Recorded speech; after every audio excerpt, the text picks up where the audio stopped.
I need my police file. This can get me my retrial. You got one shot, you're gonna need more. Why is my case so important? They did the same thing to you they did to me. Why are you doing this? This isn't personal. It feels personal to me. What's happening, peeps? We're back to review the second episode of For Life, 50 Cent's new show. This episode was good. Wasn't as good as the first one, but it was still a pretty compelling episode. You know the impact of this show is not going to be what it would be if it was on like Starz, HBO, but that still doesn't mean that it can't be good. I enjoyed it, and we're going to talk about it right now. If you're finding me for the first time, please subscribe to the channel. Be sure to hit me on Instagram with any stories you want me to cover, any of the shows you guys are watching or movies so I can review it, give you the credit, bring it up here on YouTube, and also download the podcast. So ladies and gentlemen, this show, episode 2, puts our man Aaron, a superhero who acts like Denzel Washington, walks with a forward lean, has gotten his law degree in jail, and is trying to get his freedom. But in order to get his freedom, he's having to do all these court cases. And so last week, he had to get a favor from Nazis in prison, all right? He gets that favor from them, now it's time to pay up. And they have a guy in there named Joey that they want to get out of that particular building. And so this episode starts out with Aaron talking to the warden about being able to take on this guy's case because he attacked CO unprovoked. And he feels like there's something behind it. And plus he's got to repay his debt to the white supremacy crew and get him out of there. So he makes a deal with the warden. All at the same time, he's also trying to get his case filed that he feel like the NYPD messed up in his case to try to rectify that situation. And the warden and him have trust. The issue with him and the warden is the warden's wife is running against Maskins, who is the current district attorney. And they want to keep things private. They don't want to look like there's any collusion with an inmate who's representing the other inmates as an attorney and the warden. But you know, some of these things are just going to look like the warden is helping. But the warden and her wife are good people, and they want to see Aaron Wallace get his freedom and help others. So the warden trusts Aaron Wallace to do this, keep it discreet, not bring in the press, and Aaron even says he's gonna move it over to another county, all right? And within that melee, you have Aaron's ex-wife and mother of his kid, and you have Aaron's daughter who is pregnant. You have her baby daddy wanting to go and talk to Aaron in jail to put eyes on him so that, you know, as a father, be like, bruh, you gonna take care of my kid, my daughter's kid? I don't want you to be one of these dudes that's just gonna come in, run, and not take care of responsibility.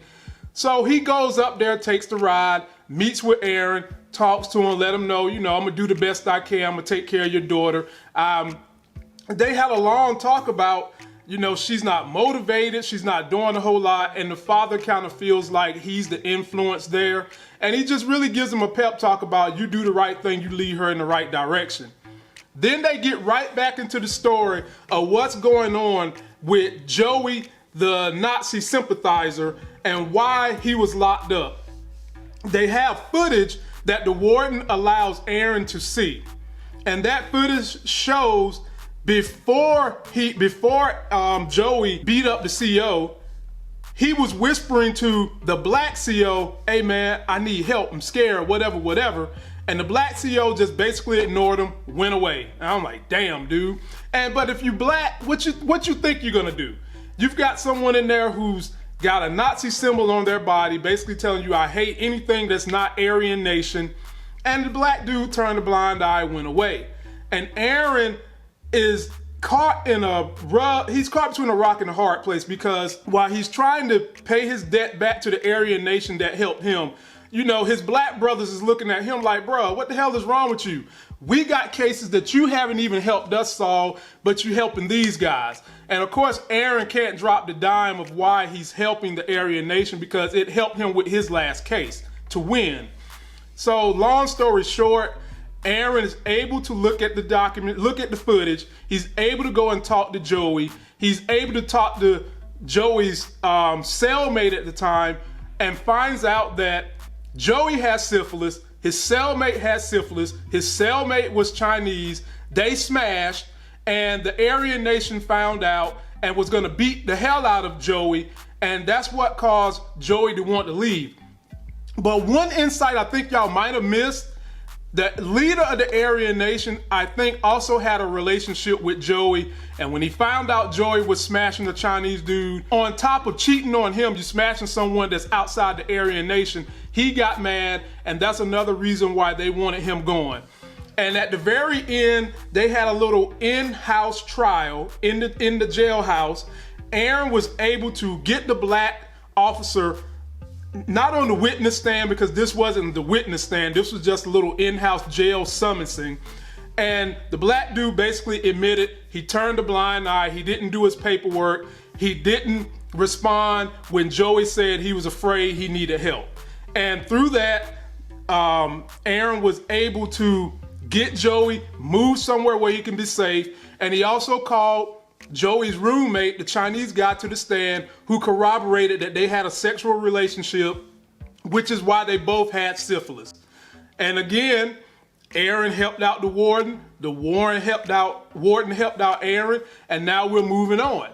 But the other twist in the story, at the very end, when Aaron went to court to try to get that case file from the NYPD to prove that there were some inaccuracies in that file, his daughter showed up. And you know, this was emotional for him because he loves his daughter. She's pregnant, carrying his grandchild, and he's trying to get out to be there for his family. And the district attorney is throwing every dirty trick in the book at Aaron to make sure he's not going to get anywhere, because it's going to look really bad on that district attorney's office if they let this guy who got his attorney license in jail get out and move on. And they had some kind of collusion going on, and the judge ruled that he could not get his file, and his daughter was over there crying. They had a sentimental moment when the judge was looking at the daughter like, oh man, what did I just do? But Aaron, and being in there for 6-7 years, has grown a patience, and he realizes that he tells his baby, I'm gonna get out.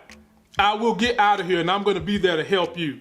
But in the end, I don't know how I feel about the daughter's baby daddy calls Aaron in prison and tells him that he is the downfall of everything going on with his daughter, not participating in school, not having a lot of hope in life. He's telling Aaron that his daughter takes a 5-hour drive each and every week dealing with him, and that's causing her to go down. And I kind of feel like the son got out of pocket in the way he was talking to the dad. I mean, hell, bruh, even though he's in jail, look at what this man has accomplished while he's been in jail. He's got his law license, he's won basically 2 cases, and he's still fighting for his freedom.